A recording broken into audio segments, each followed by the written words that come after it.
All right, so it's time for another macro, but instead of starting on the screen, we're going to start IRL here. So I figured I would show you the problem that my macro that I created over the weekend here.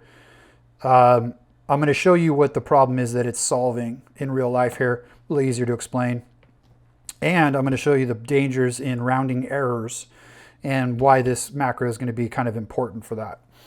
So, let's get into it. We got, so over the past couple of years for our shop, at least, I know this stuff's been out for a minute, but for the last couple of years though, this stuff's becoming more and more popular. It's essentially like a tiny little piece of neon. It's a little silicone noodle here. And inside of it is embedded an LED strip. So it's kind of basically this stuff here, which is pretty standardized. A lot of people have this. You can get this on Amazon too now. They have it all underneath their cabinets and whatnot. So it's essentially this strip, and they kind of sandwich it into this silicone thing, and then they take that light and they bounce it up through this reflective strip here. And so it's, like I said, it's become real popular, especially restaurants now and stuff. They want to take their logo or they want to take a saying or something, and then you can just kind of bend it to a certain amount. We don't want to bend it too much because it will break and then it doesn't work and everyone's sad. But you take it and then you can just kind of follow their design or their logo. What we do is we take a substrate, let's take some like Sintra or something, and we'll route that groove in there, and then we'll take it and we'll follow it. And then there you go. The issue is that this stuff obviously is real life, comes on a roll, just like this. But getting this to fit in a Corel, just arbitrary curve, and then getting this to line up. The issue is the same thing with this stuff, is that you cannot cut this light strip willy-nilly anywhere you want. It follows dedicated cut segments, because inside each segment you've got the diodes, and then you have all of the components to run it. So you have these little transistors and diodes and whatever are working. So you'll see where here there's these solder points. That's where you can cut this one, and then you have to follow along until you find the next one, which is here. So this is one segment, which cannot be cut anywhere else in between. Then you have to make your way down to the next one. So it's the same thing with this. This manufacturer gives you these dark marks in order where to cut this. You cannot just cut it anywhere, which then just gives us that, same old word problem. How many segments of this fit into the curve that Corel, the customer, just gave you? Okay, so it's basic math, but the macro will help. I'm going to show you how it's going to take that thing and work out how many segments fit into the curve and all that. But what I want to get into is the rounding error problem that we have, especially in America, because Merrrrica. Because here in America, we still are convinced that the metric system's just a fad. The metric system's not going to catch on. Eventually, everyone's going to come, over to our side with dumb fractions and stuff. Anyway, so looking at the literature, the problem is the literature on the website tells us that these segments are 0.98 inches apart. So that is our number for our math. But if you look at their PDF in a different spot on the same documentation, it tells you that the cut segment is 1 inch, okay? So you're kind of like, well, what's the difference? What's the point? It's just a rounding error. And this is where in America, if you don't watch out, it adds up quickly. So here on this grid, I have, 1 inch. Well, I don't. It's the way you buy it. It comes in 1 inch segments. And so this grid lays out. And this just goes to show that, 0.02, if you were to just round up and say, what's the big difference between 0.98 here and 1 inch here, that's 0.02. That's 2/100ths of an inch. Now for reference, I like to use this for myself as well. If you take like a standard business card, it's 0.015, just under 0.02. And you think, well, what's, thickness of a business card? What's the big deal? And I kind of like to use that for, just for a reference for myself. Now, when it comes to like a single thing, like I have this here, whatever, if I'm going to make this slide in and I'm routing or something, I often do a 0.01, that's no big deal. And when you have one piece and a single measurement, constructing around another piece, then 0.01 is fine. You give yourself a little play. The problem is when it becomes a rounding error and you add that up over time, over a lot of segments, it becomes a big issue. So like here, we're kind of having an issue of this with our shop, in our shop, where if we take this and we just round up to 1 inch, 1 inch, 1 inch, 1 inch, you can see here that I've counted this out, and there just happens to be, I've just, you know, workplace theft in the workplace here. I stole this from work. But anyway, there's 20 segments. It just happens to work out that way. So here's our 10 and here's our 11. So if we were to take that rounding error and go 0.02 and then 0.02, 0.02, by the time we get to segment 10, we're at 0.2. We're almost a 1/4 inch off. And then if we take that out to 20, then we are 0.4 off. So let's just lay that out on this grid. It becomes pretty evident. So if we mark that up to the 1 there, and we take this over here, you can see that this line is 20. And it kind of works out that that's about 0.4 because it's not quite to half, 0.5. So you can see that over just 20 segments, which would be quote unquote 20 inches, we're off. And if we were to, you know, extrapolate this out another, then we're going to be, if we went 40 segments, we're going to be that much off. And that adds up. So when the customer gives us our logo and we go to chase it and we just round up to, you know, whatever that curve is, we can be off quite a bit. And that also goes for all kinds of things when you're dealing with conversions. Now, if you kind of go back and take yourself out of this Merrrrica mindset and see where they're coming from, when you're getting a weird number like 0.98, work backwards to see what they're doing. And it might make it easier for you to be more accurate that way, is to take it back to metric, because that's where they are. And what's kind of funny is that, you know, these aren't coming from the same factory. They might, but who knows? But they're kind of standardized. So if you take the cut segments of this one that has a different brand and line it up with the cut segments of this, you can see that the cut segments actually line up with each other, except this one's double. So this one wants these cut segments every other of this one. But if you do the math, and which I did, 0.984 is 25 millimeters. That's a nice even number. So I bet that this is 25 millimeter. Every 25 millimeter, that works. That makes this one every 50 millimeter. And again, that works. But because they basically have to kowtow to Merrrrica, they go ahead and put it back to imperial for us. So when we get 0.98, we need to kind of pay attention to that.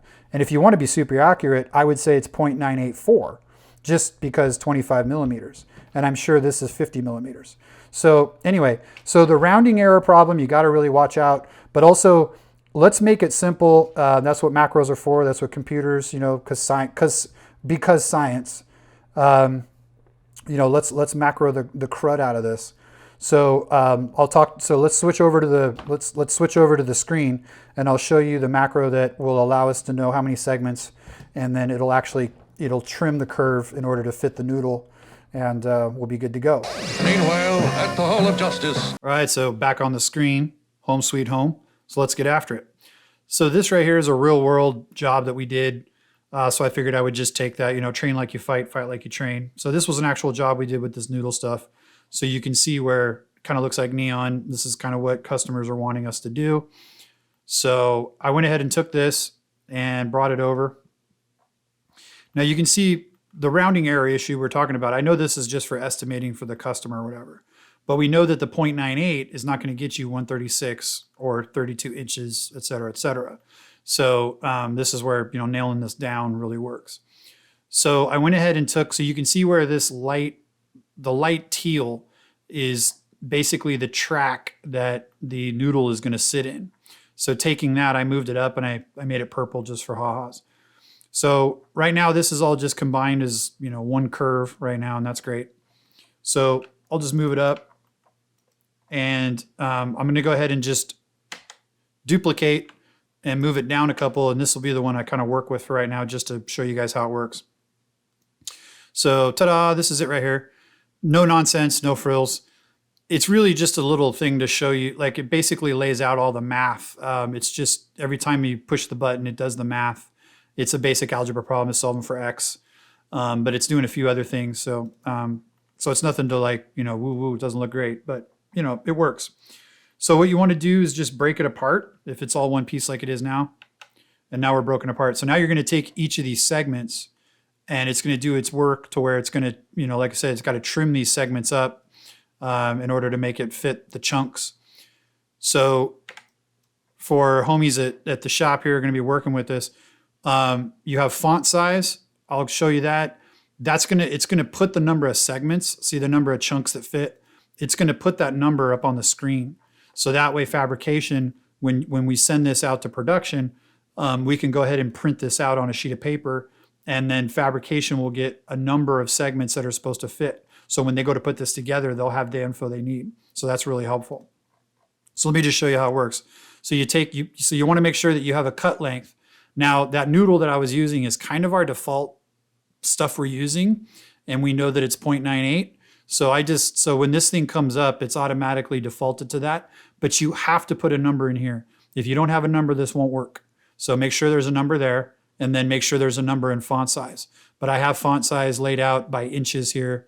So if you take this and see how tall it is, this is almost 3 inches tall. So I think a font size of 1/2 inch will work because it's going to put a number up here. So just make sure that's filled. Make sure you've selected a shape. Make sure you have your cut length, and then just hit do the maths. And then what it's going to do is it's going to do the math. And now you can see here, this is the overall length of the curve, right? And then once it did the math, this is the stuff it fills out. So taking the cut length and this length, this is how long it should be based on the number of chunks that fit. So taking 0.98, dividing it into this gets you 10 chunks with remainder. And then that shows this is the length that it should be. And then this is the amount that, like the whole number of extra that needs to be trimmed off. So this is essentially this, this minus this gives you 0.157. And then in order to have it take it off equally both sides, this number is just the amount to trim halved, okay? Then what this thing did is it went ahead and added the nodes here that need to be broken off in order to bring you to 9.8. So nothing has happened to the overall length. This is still long, so this is still 9.953 whatever, but this is the amount needs to be trimmed, this on each end, and that's what these nodes are for. So you can choose to leave this. You can say, hey, that's fine. I'll live with a 0.07, almost a 0.8 that's too long. But these added nodes are where the actual chunks should stop. So if you want this thing to fit 10 chunks almost, to the exact, then if you hit this, trim end nodes, it's going to get rid of those 2 nodes. So watch what happens to those 2 end nodes. It just shortens. So now you're at the bleeding edge. This now has been shortened to 9.8 and 10 chunks fit. And this little guy here has been trimmed to fit 10 chunks. And this number will stay above it. So that way now when Fab, a week from now, when Fab goes to assemble this, they can just look at a piece of paper. It'll say 10. They'll take that little chunk like you saw in the beginning of the video, cut 10 chunks, and we're good to go. So let me just show you how that goes kind of rapid fire. So if we take this guy here, we make sure it's broken apart. Just take each chunk as it is, hit do the maths, 15. And if you look, there's those little segments, that's how much it wants to take off. And if you look at the math, it's almost 1/8 on each end. This thing is almost a full 1/4 inch too long. So if I hit trim nodes, it took that off. We're good to go. So you just work your way through. It's going to put this number above, so you can just kind of make it over here so it's easy for fabrication to kind of see what's up. You can rearrange that. Grab this, hit do the maths, hit trim ed nodes, and then kind of put this here. Just work your way through, and then there's 12. Hit do the maths, hit trim nodes, good to go. 13 for that one. Hit do the math, hit trim nodes, and you can see where it's shortened up. So I'm going to just real quickly go through this. And then we'll go ahead and compare it to the OG and see where we are. But you can see how easy this is. Hit the button, and then that's a 15 there. That's pretty good. The top of the G is close to a 16th, 3/16 too big. Hit end nodes, trim nodes.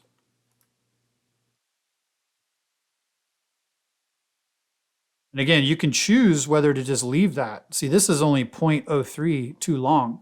So you might want to leave that play in there. You don't have to trim it off, but it's up to you. So, and there's 7.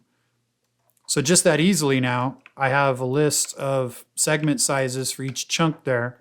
And if you wanted to, you could select this, print it off, and then give that to fabrication. And then they'll know how many chunks they need to cut for each of that to fit in. But what we can do is grab this. Let's grab Hunter Killer here. And I'm just going to have it grab whatever's purple. And I'm going to bring it down here. I'm going to group it. And then we can run it up here. And then I'm going to make that sit on top. Let's make it green. There you go. So now you can see how much was taken off of each segment. Hardly at all. Some of these are hardly at all. But you can see where that's that, tightened it up. Now you can choose, again, you can kind of stretch it back if you want. What I'm also thinking is adding a second or another functionality where maybe I can keep a buffer right here. So instead of cutting it directly to the bleeding edge, of what needs to fit with this number of chunks, I can leave like a 0.01 buffer. So that way it'll add like 0.005 to this and not take so much off. Maybe I'll add that functionality, but you can see where, this is going to make it a lot easier and be able to just, you can basically lay this out, get it in the ballpark, and then go ahead and give it the trim. And then this guy here will give you what you need. Now, as far as figuring out how much material you need, it's pretty handy. So you can take either the Mathinator and do it with the numbers here. So if you grab send it, hit reference, we can take this down here and we can just take these and hit plus. And that gives us 136 chunks, right? But we know that each of these chunks is 0.98. So if we hit copy, we hit paste, we hit print, that gives us a 98. We can go ahead and do the math on that, hit times. Let's give us some, and then we can just hit 12 for that, hit divide. So right here, this is showing that we need about 12 feet of actual material based on chunk count here. We need 12 feet to fit in this. 136 chunks, 136 segments of that rope fits in this. So anyway, so that's going to be really handy going forward. I'll make sure that this guy is going to be available to our graphics. So if you guys want to get down on that, see what's up. But again, it's going to help you guys kind of lay this out and make it a lot easier, being that this stuff's becoming so much more popular. So anyway, but as usual, that's it. If you have any questions, hit me up. Check the